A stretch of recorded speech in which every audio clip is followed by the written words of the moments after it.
माता की जय। भारत माता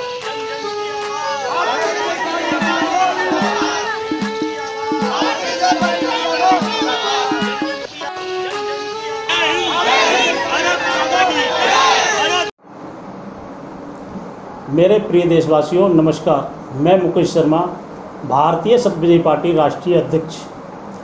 आज भारतीय सत्यविजय पार्टी एक अहम मुद्दे को लेके आप सबके सामने आई है। भारतीय सत्यविजय पार्टी ने नोटबंदी पर आरटीआई लगाई थी, जिस आरटीआई का भारत सरकार ने कोई जवाब नहीं दिया। कोई जवाब ना देने के कारण आज भारतीय सत्यविजय पार्टी पुनः विवश है, दूसरी आरटीआई लगाने जा रही है। पहली जो आरटीआई लगाई थी उसमें हमने किस किस प्रकार की मांगें की थी, उसका पूरा विवरण देंगे भारतीय सत्यविजय पार्टी के राष्ट्रीय प्रवक्ता जयप्रकाश वर्मा जी।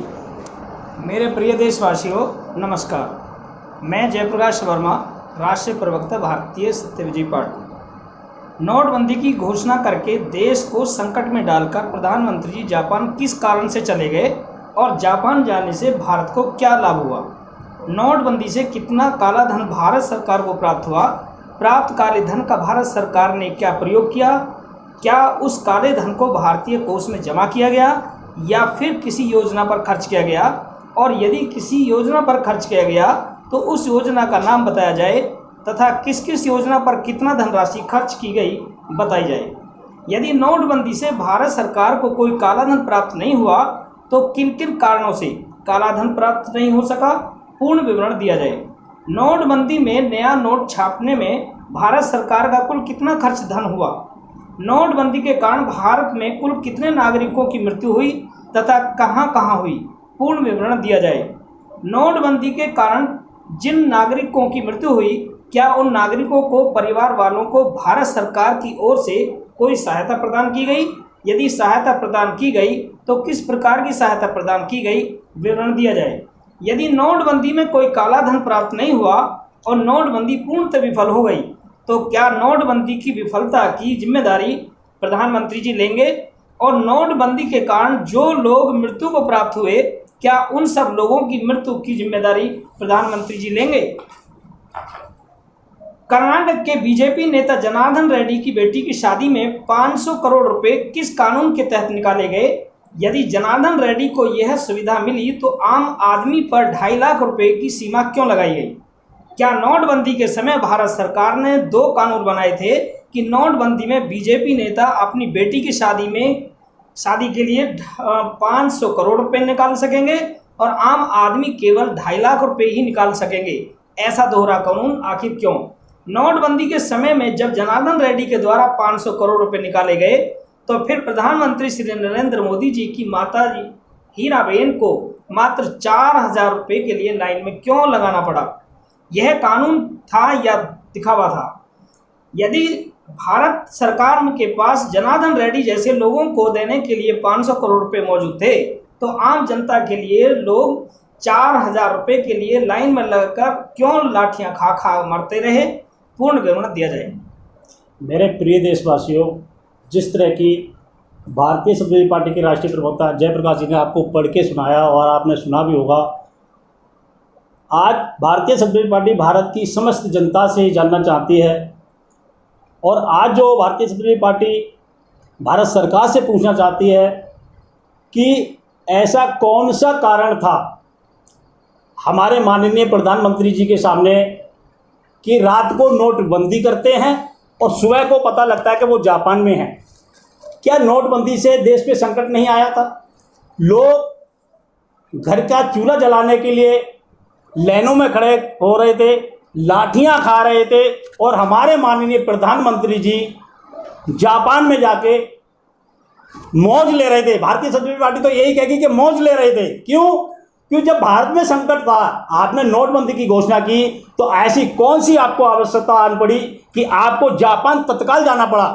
अगर आपको तत्काल ही जाना था तो या तो 2-4 दिन बाद भी नोटबंदी कर सकते थे या 2-4 दिन पहले नोटबंदी कर सकते थे। जो जनता को संकट में डाल के आप जापान गए तो किस कारण से गए और आके जापान जाने से आके भारत को लाभ क्या हुआ? अगर ये बात भारतीय सत्यविजय पार्टी ने भारत सरकार से पूछी तो इसमें क्या गुनाह किया, और इसका जवाब भारत सरकार ने नहीं दिया। दूसरी बात, जनधन, दूसरी जो मांग की थी भारतीय समाजवादी पार्टी ने कि भाई कितना काला धन प्राप्त हुआ। भाई जब आपने नोटबंदी की, नोटबंदी का मतलब ये है कि भाई काला धन हमें प्राप्त होना चाहिए था, भारत देश को प्राप्त होना चाहिए, तभी तो लाभ होता नोटबंदी का। आपने नोटबंदी की, आपको कितना धन प्राप्त हुआ, काला धन, और उस धन को किन किन योजनाओं में लगाया, ये सारी बातें भारतीय समाजवादी पार्टी ने भारत सरकार से पूछी। भारत सरकार ने भारतीय समाजवादी पार्टी की किसी भी सवाल का जवाब नहीं दिया। आज भारतीय समाजवादी पार्टी भारत सरकार से पुनः आरटीआई लगा के पूछ रही है। अगर भारतीय समाजवादी पार्टी की पुनः आरटीआई लगाने पर भी अगर कोई जवाब नहीं देती है तो क्या भारत का के जो चौकीदार हैं क्या वाकई चोर हैं? क्योंकि अगर ईमानदार हैं तो भारतीय समाजवादी पार्टी की आरटीआई का जवाब देना चाहिए, और अगर भारतीय समाजवादी पार्टी के आरटीआई का जवाब नहीं देते हैं तो भारतीय समाजवादी पार्टी ये मान के चलेगी कि भारत के मुख्य चौकीदार चोर हैं, और ये कहने में हमें ना कोई डर है ना कोई संकोच है। दूसरी बात आती है कि जिस समय नोटबंदी लगी थी उसी समय आप सबने भी न्यूज़ सुनी होंगी, समाचार सुने होंगे, बार बार आ रही थी कि जनार्दन रेड्डी की बेटी की शादी में 500 रुपये खर्च किए गए हैं।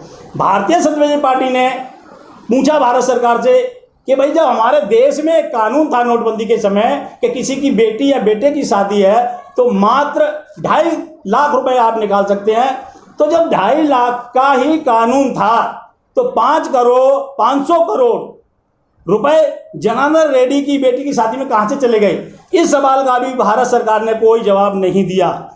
फिर भारतीय समाजवादी पार्टी ने पूछा, जब भारत सरकार के पास कोष में इतना ही धन था जो 500 करोड़ रुपए जनार्दन रेड्डी को दिए जा सकते हैं, तो हमारी सम्मानीय भारत की सम्मानीय माता प्रधानमंत्री मोदी जी की माता को मात्र 4,000 रुपए के लिए लाइन में क्यों लगाया गया? जिस रास्ते से 500 करोड़ रुपए जनार्दन रेड्डी के लिए जा सकते हैं, क्या उस मार्ग से क्या बुजुर्ग मेरी माँ के लिए 4,000 रुपए भी नहीं जा सकते? ऐसी कानून क्यों बनाई गई थी और ये दिखावा क्यों किया गया था कि 4,000 रुपए के लिए एक हमारे देश की बुजुर्ग माता लाइन में लगती हैं और एक बीजेपी के लीडर जनार्दन रेड्डी को 500 करोड़ मिलते हैं।